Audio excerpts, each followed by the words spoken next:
I couldn't stop staring at the empty chair beside my hospital bed. It wasn't an expensive chair. It wasn't special.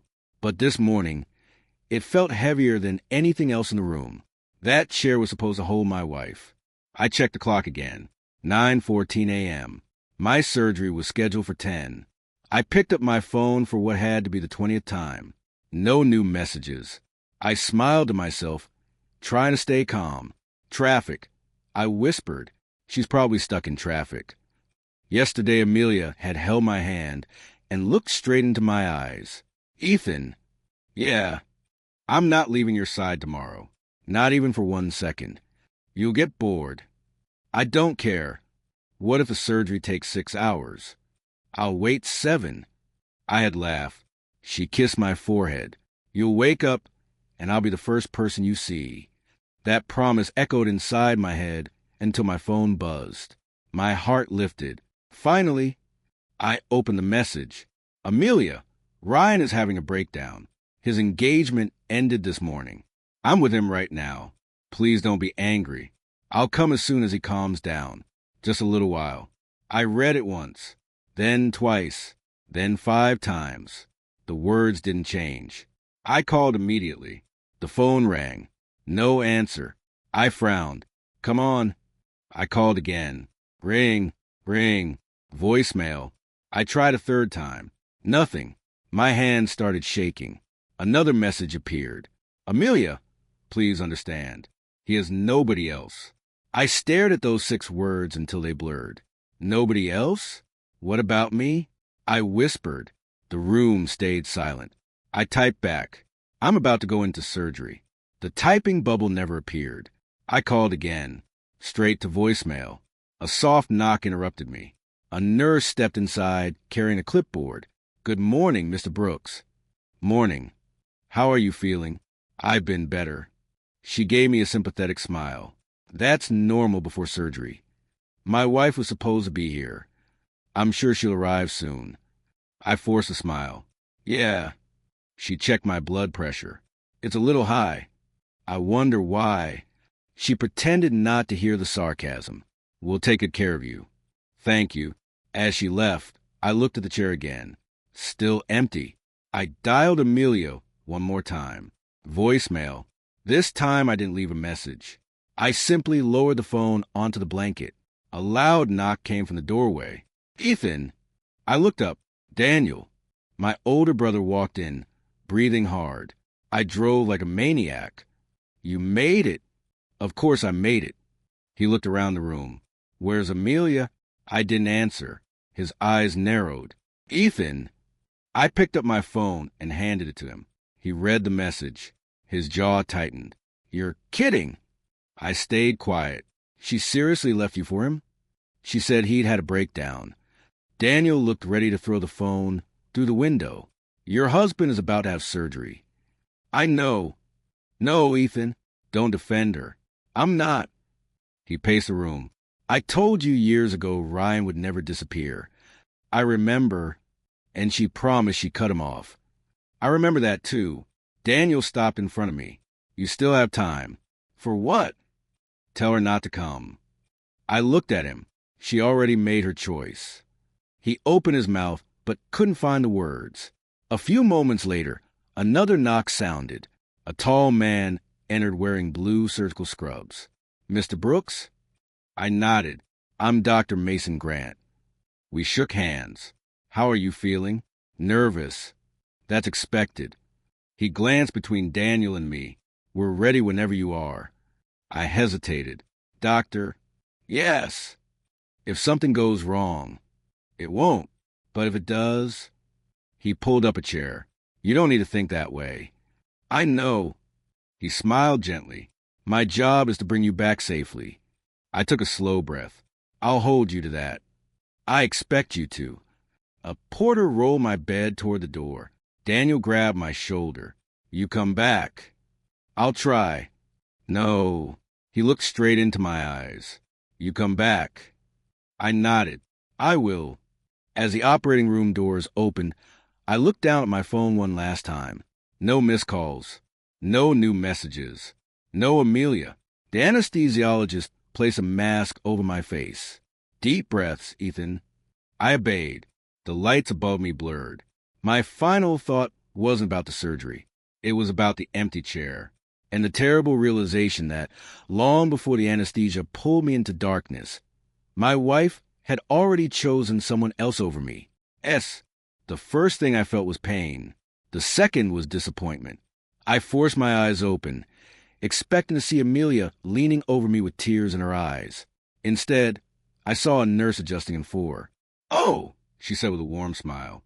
"Welcome back." My throat burned. "Where?" She leaned closer. "Easy.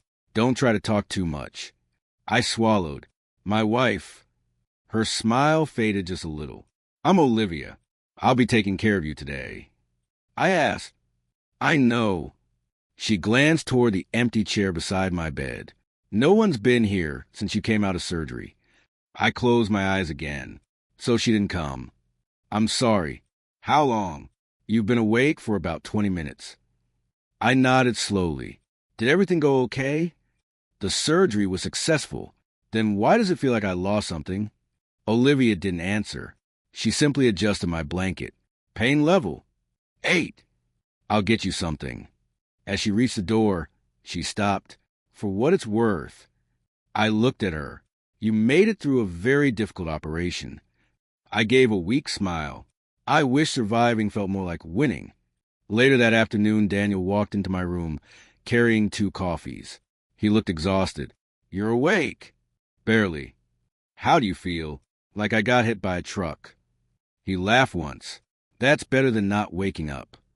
I looked behind him. "No Amelia." He sighed. "No." "Did she call?" "No." "Text?" "No." I stared at the ceiling. Daniel pulled up a chair. "I can call her." "Don't." "She should be here." "I know." His jaw tightened. "I swear, Ethan." "Please." He rubbed his face. "I don't understand her." "Neither do I." The rest of the day passed 1 hour at a time. Every time footsteps stopped outside my room, I looked up. Every time the door opened, I hoped. Every time it wasn't her. Olivia noticed. "You keep looking at the door." "I'm expecting someone." I figured. At this point, I'm mostly expecting disappointment. She handed me another cup of water. Hope isn't a bad thing. It is when you're the only one holding on to it. The next morning, I woke to another empty chair. Olivia smiled. "Good morning." "Has anyone come?" She didn't have to answer. Her silence told me everything. I laughed quietly. "I guess that's a no." "I'm sorry." "You apologize more than the person who should." Late that afternoon, the door finally opened. Amelia walked in carrying white lilies. "There you are."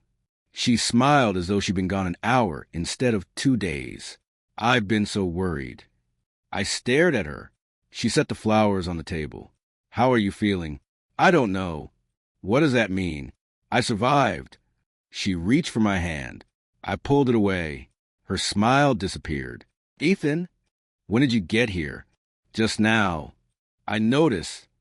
"I came as soon as I could." I looked at her. "No." She frowned. "What?" "You came when you decided I was finally important enough." "That's not fair." "Isn't it?" She sighed. "Ryan needed me." There it is. He was falling apart. I was on an operating table. He had nobody. I had a wife. She folded her arms. "Why are you making this into a competition?" I stared at her. "A competition? I was trying to help someone." "And your husband?" "I knew you'd be okay." "You knew?" The doctors were confident. I laughed.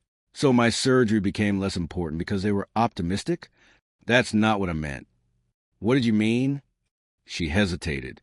"I just..." "Say it." "He needed me more." The room became painfully quiet. Those 4 words hurt more than the incision across my chest. I whispered, "More than your husband." She looked away. "I didn't mean it like that." "But that's exactly what you said." She stepped closer. "Ethan, please stop acting like I abandoned you." "You did." "I came here 2 days later. I couldn't leave Ryan alone." "You already left me alone." her eyes filled with frustration. "You're overreacting." I stared at her. "Am I?" "Yes. I almost died." "But you didn't." I felt something inside me crack. Not loudly, not dramatically, just quietly, like glass finally giving up under too much pressure. For the first time since we met, I didn't want to argue. I didn't want to convince her. I didn't even want her to understand. I simply nodded. "Okay." She blinked. "Okay." "You're right." Her expression changed. She had expected anger. She had expected shouting. She had expected tears. Instead, I looked toward the window. "I need to rest." "Ethan, I'm tired." She waited for me to say something else, to stop her, to ask her to stay. I didn't. After a long silence, I heard the door close. I never looked back. For the first time in my life, silence said everything I no longer had the strength to explain. The drive home felt longer than it should have. Amelia unlocked the front door and smiled weakly. "We're finally home." I nodded. "Yeah." She waited for me to say something else. I didn't. The silence followed us inside. She set my overnight bag on the couch. "Sit down. I'll make you something to eat." "I'm not hungry." "You barely ate at the hospital." "I'm still not hungry." She sighed. "Ethan, we can't keep doing this." "I know." "Then talk to me." "I am talking." "No, you're giving me one-word answers." I looked at her for a moment. They're the only answers I have left. She turned away, clearly frustrated. "I'm making soup." I slowly walked toward our bedroom. The room looked exactly the same. Our wedding photo still sat on the dresser. Our anniversary picture still hung above the bed. Nothing had changed, except me. I opened the bedside drawer, looking for my medication. A phone vibrated. Not mine. Amelia had left hers on the nightstand. The screen lit up. "Ryan, thank you for staying with me. I don't know what I'd do without you." I stared at the message. The phone buzzed again. "Ryan, I finally slept because you were there." I locked the screen without opening it. For the first time, I wasn't shocked. I was simply tired. Dinner passed almost entirely in silence. Amelia finally spoke. "Did you take your medicine?" "Yes." "Does it still hurt?" "A little." "I'm sorry." I looked at her. "What exactly are you sorry for?" She hesitated. "Everything." I nodded. "I see." She reached across the table. I quietly moved my hand away. "Ethan." "What?" "You're acting like you don't even know me." I've started wondering if I ever did. That night, I couldn't sleep. Around midnight, I heard Amelia whispering in the hallway. I opened the bedroom door just enough to listen. "No, calm down. I'm home now. You'll be okay." "No, don't do anything stupid." She ended the call and leaned against the wall. I stepped into the hallway. "Ryan." She jumped. "You scared me." "Was it Ryan?" She looked down. He was upset. "It's midnight." He needed someone. I almost laughed. He always does. "Ethan." "No." I raised my hand. "Don't explain." The next morning I made coffee. Amelia hurried downstairs. "I have to go out." "Where?" "Just for an hour." I nodded. She looked surprised. "You're not going to ask?" "I already know." Her expression changed. "I'll be back soon." "Drive safely." She stood there for another second, as if waiting for an argument. There wasn't one. After she left, I cleaned the kitchen. Then I noticed an old storage box in the closet. Inside were photo albums, college pictures, birthdays, vacations. Ryan appeared in almost every album before Amelia and I got married. I turned another page, another picture, another memory, another version of my wife smiling beside him. I closed the album. I wasn't jealous. I was asking myself why she had never truly let him go. She returned in the afternoon. I brought groceries. I looked at her.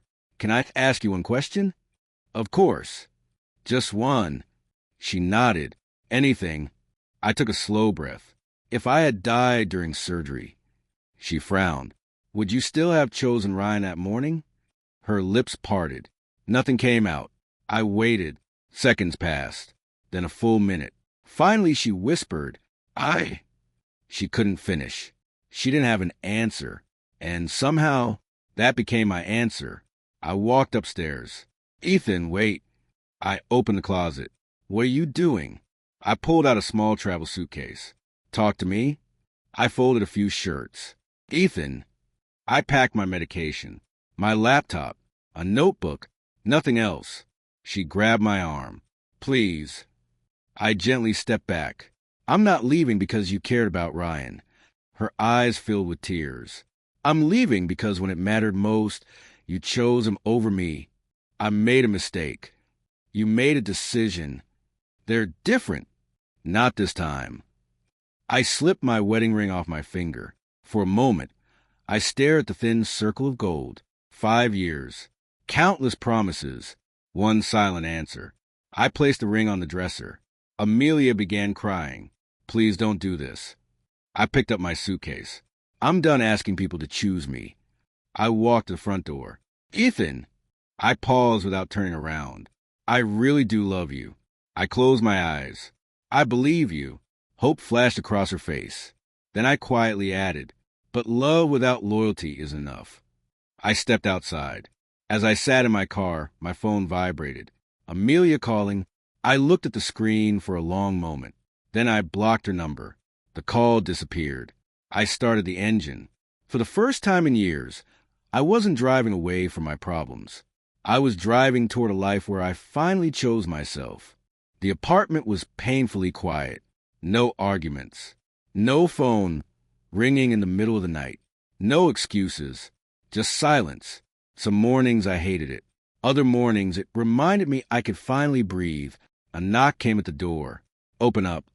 I smiled faintly. "Come in, Daniel."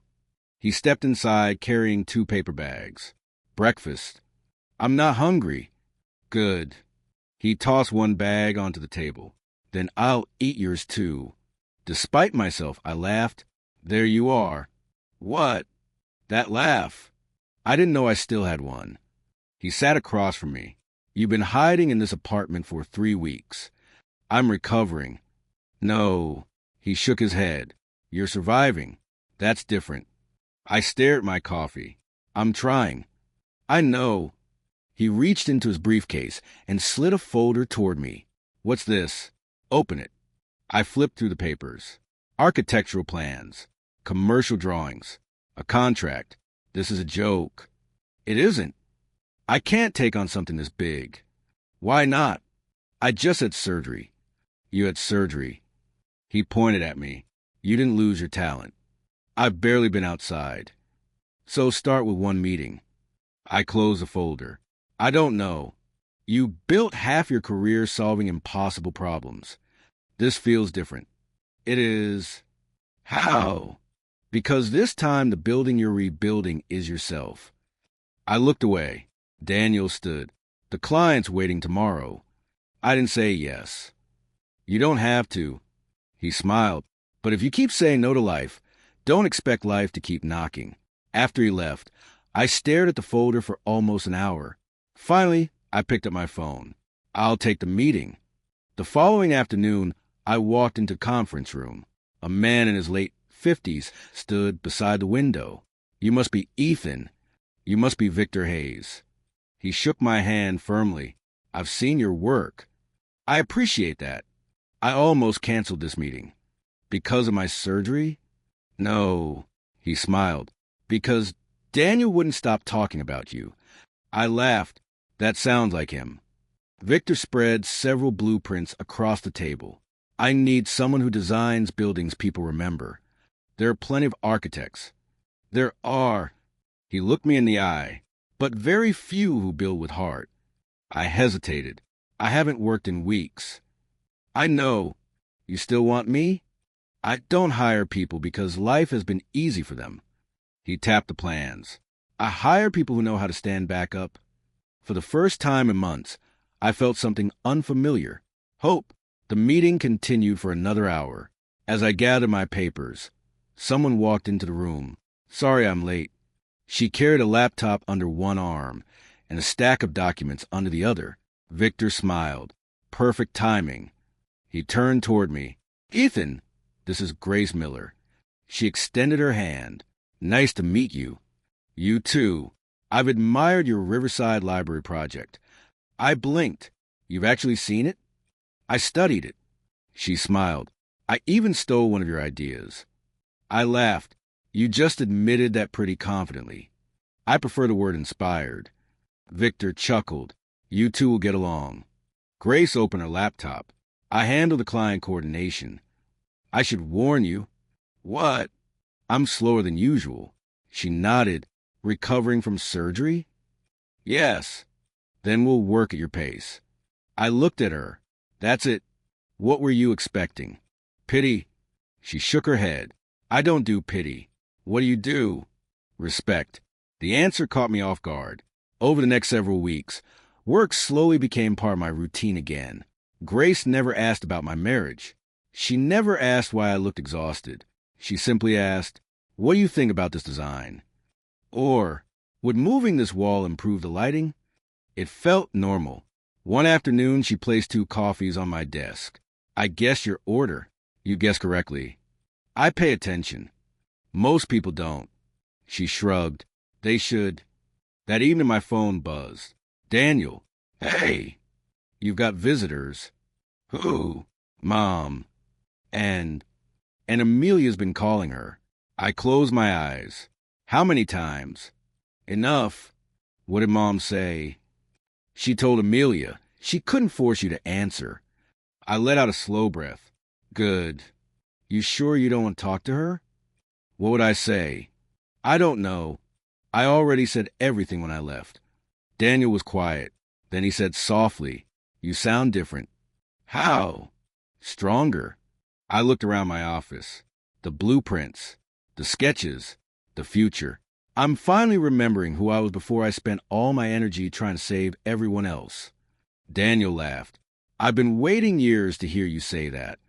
After the call ended, I looked out the office window. The city lights stretched across the skyline. My chest still hurt.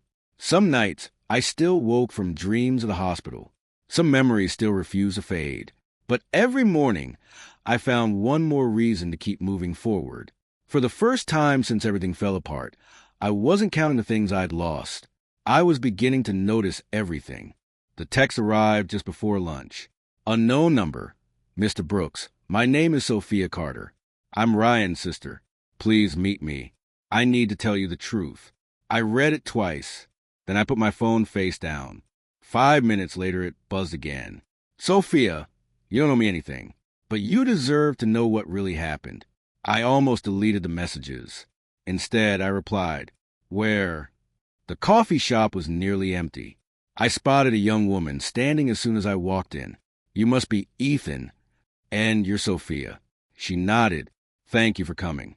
I almost didn't. I know. She looked nervous. I'll understand if you leave after 5 minutes. I'll decide that after I hear what you have to say. She took a slow breath. I'm sorry. For what?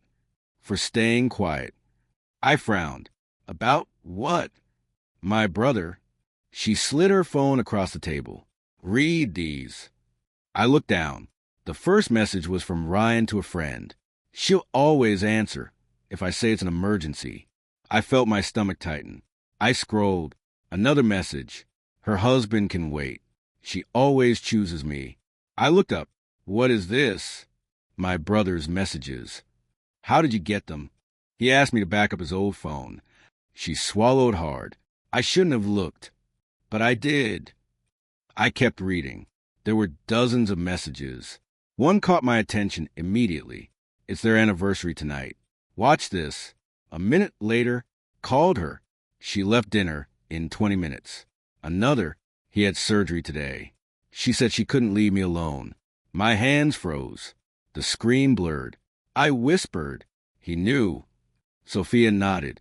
He knew exactly what he was doing. I leaned back. I don't understand. My brother never accepted losing Amelia, so he spent years pulling her back. Yes, every emergency. She lowered her eyes. Most weren't emergencies.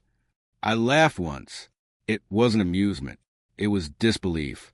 He planned this. I'm afraid so. I stared out the window. So every birthday? She nodded. Every vacation. Another nod. Our anniversary. Yes. I closed my eyes. And my surgery. She looked ready to cry. That one. What? I begged him to leave her alone. What did he say? She unlocked another message. If she doesn't come today, I'll know she never loved me. I read it twice.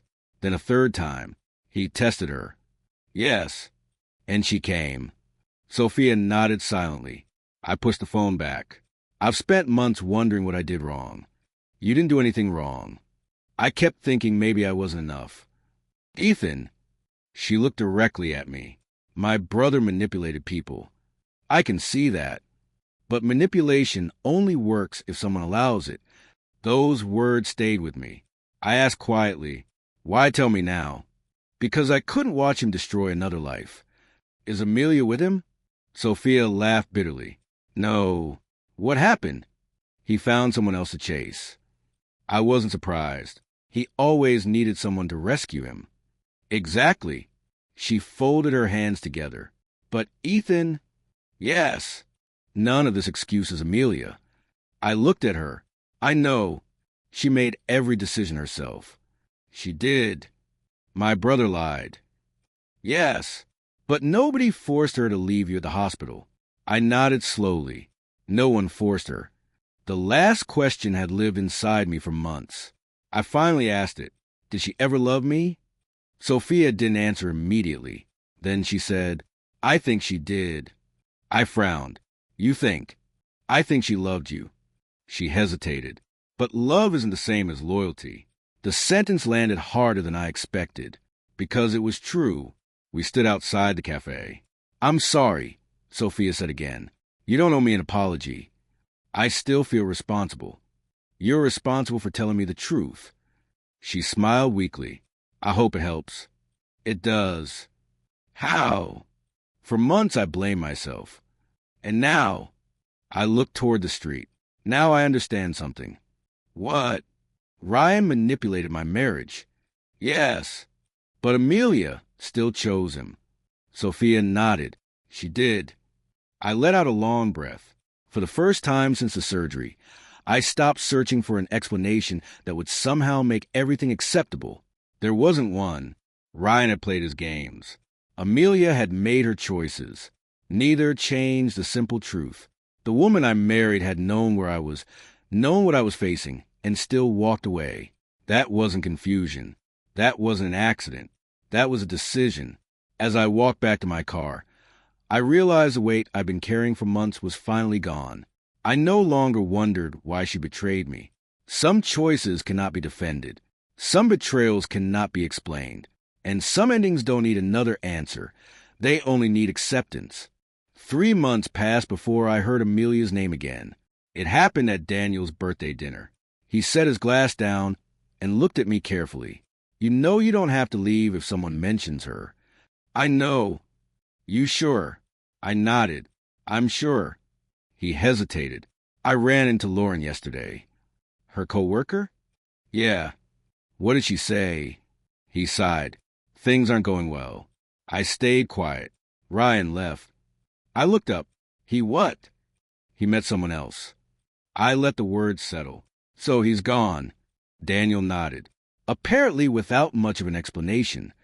I looked down at my plate. I see. You don't have anything to say? After a long pause, I answered. I used to imagine this moment. And I thought it would make me happy. Does it? I shook my head. No. A week later, I was reviewing blueprints when Grace knocked on my office door. You've got mail. I thought everything was digital now. She smiled. Not this one. She placed an envelope on my desk. There was no return address. I recognized the handwriting immediately. Amelia. Grace noticed my expression. You don't have to open it. I know. I can throw it away. I looked at the envelope for several seconds. No. You want privacy? Please. She nodded and quietly left. I broke the seal. Inside was a handwritten letter. Ethan, I've rewritten this letter so many times that I've lost count. I'm not asking you to forgive me. I only want you to know that I finally understand what I did. I stopped reading for a moment, then continued. I kept telling myself I was helping someone. The truth is I confused guilt with love. I confused loyalty with obligation. And by trying to save Ryan, I destroyed the one person who never asked me to prove anything. I folded the letter carefully. I didn't throw it away. I placed it inside my desk drawer.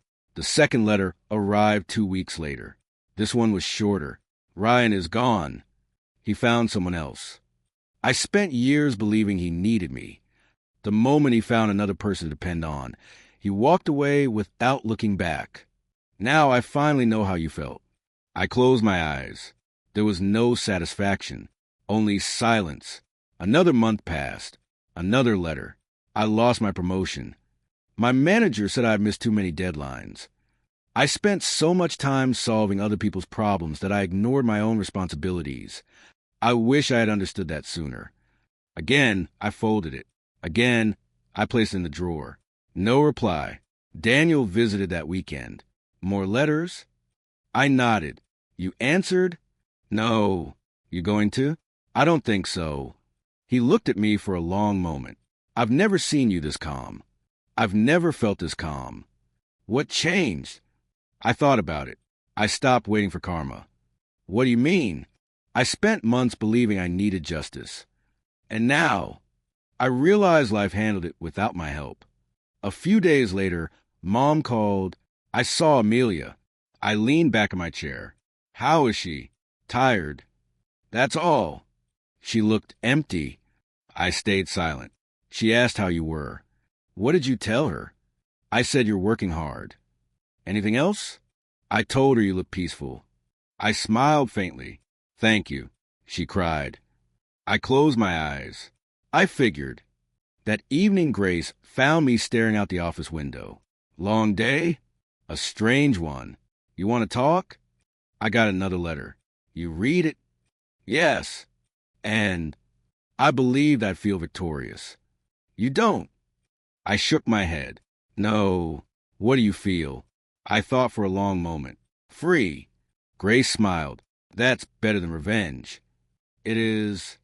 When I got home, I opened the drawer. 5 letters lay inside. Each one carried regret. Each one admitted another mistake. Each one apologized for a wound that could never be undone. I read them all again. Then I tied them together with a simple ribbon and closed the drawer. Not because I wanted to forget, not because I wanted to remember, but because they no longer control me. For months I had imagined confronting Amelia, demanding answers, making her understand my pain. Life had already done that far better than I ever could. Ryan had left. Her career had suffered. Her friendships had faded. Most importantly, she had finally been forced to face herself. I didn't celebrate her suffering. I didn't enjoy it. I simply accepted that consequences arrive in their own time. As I turned off the light, I realized something that would have been impossible for me a year earlier. I no longer wanted revenge. I no longer needed an apology.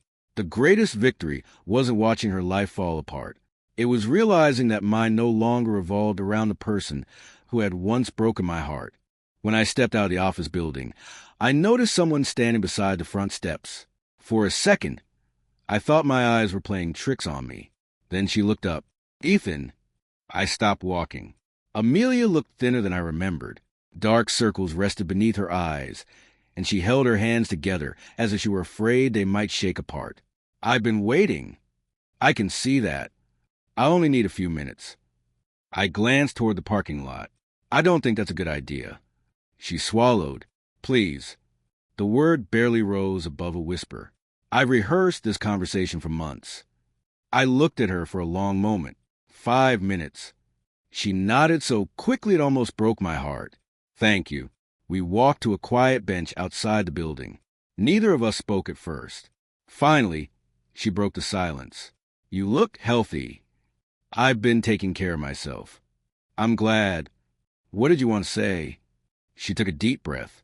I still keep my phone beside my bed every night. I didn't answer. I know you blocked my number. I did. But every morning I still check it. She laughed weakly through her tears. It's ridiculous, isn't it? I remain quiet. I keep hoping one day I'll wake up and see your name. She looked down at her hands. It never happens. I nodded once. No. She wiped her eyes. I deserve that. Another long silence settled between us. Then she looked at me again. I'm sorry. I waited.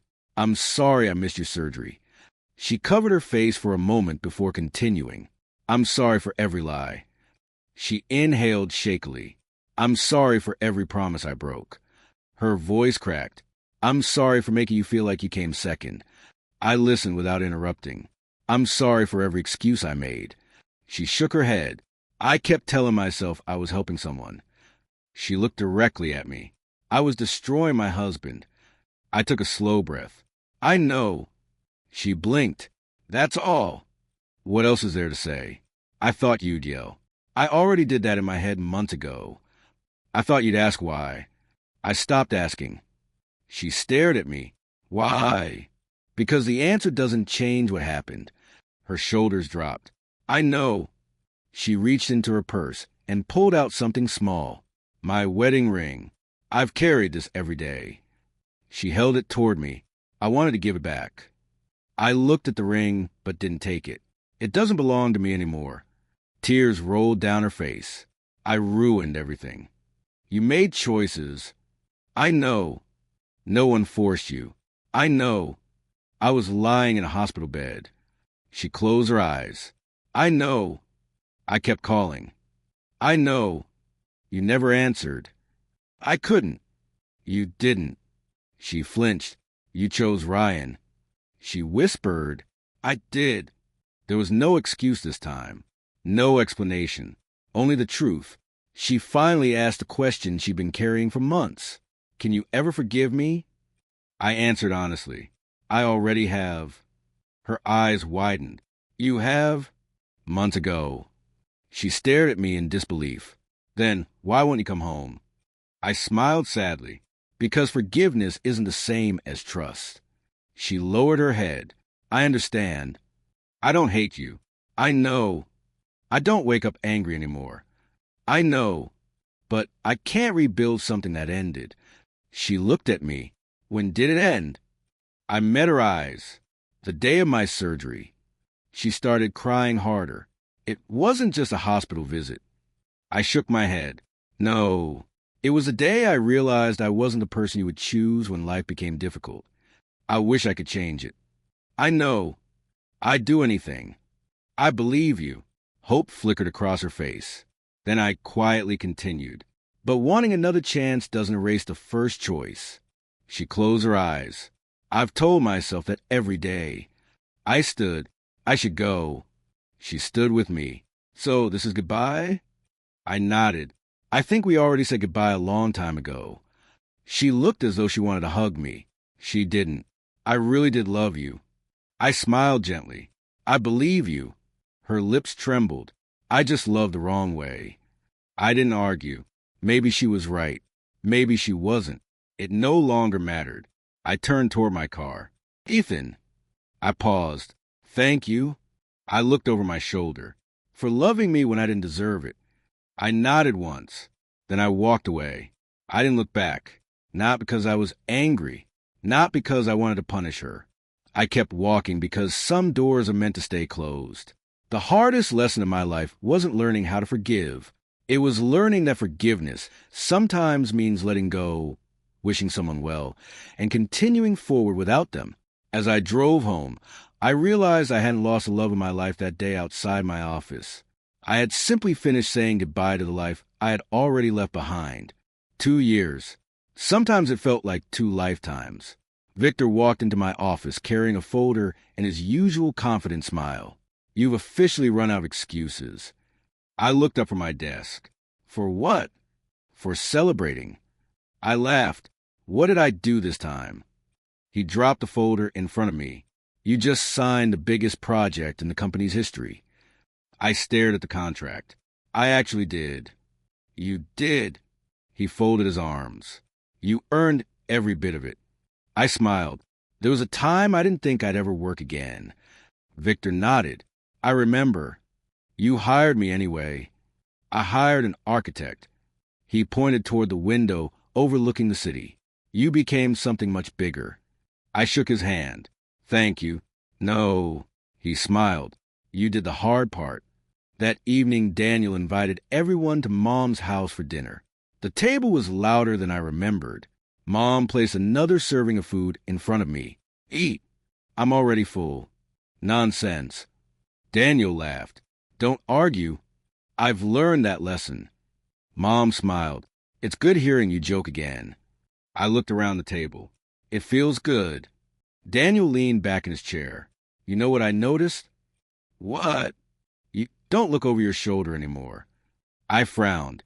What do you mean? You spent years waiting for the next disaster. He shrugged. Now you actually enjoy life. I thought about it. I guess I do. The following Monday, Grace knocked on my office door. Busy? Never too busy for coffee. I was hoping you'd say that. We walked to the cafe across the street. She smiled as the barista handed us our drinks. You still order the same thing. So do you? Some habits are worth keeping. We found a table near the window. She studied me for a moment.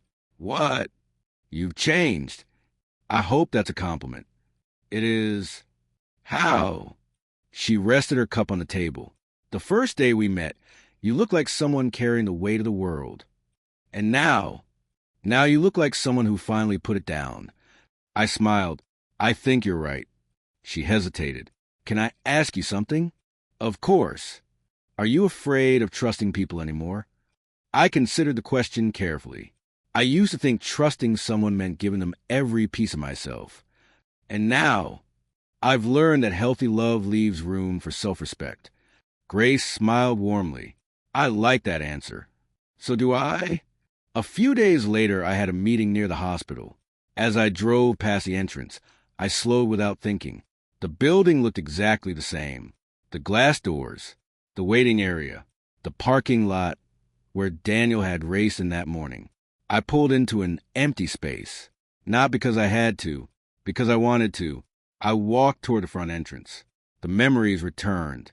The empty chair, the unanswered calls, the fear before surgery. For a moment, I closed my eyes. Then I heard another memory. My own voice. What if I don't wake up?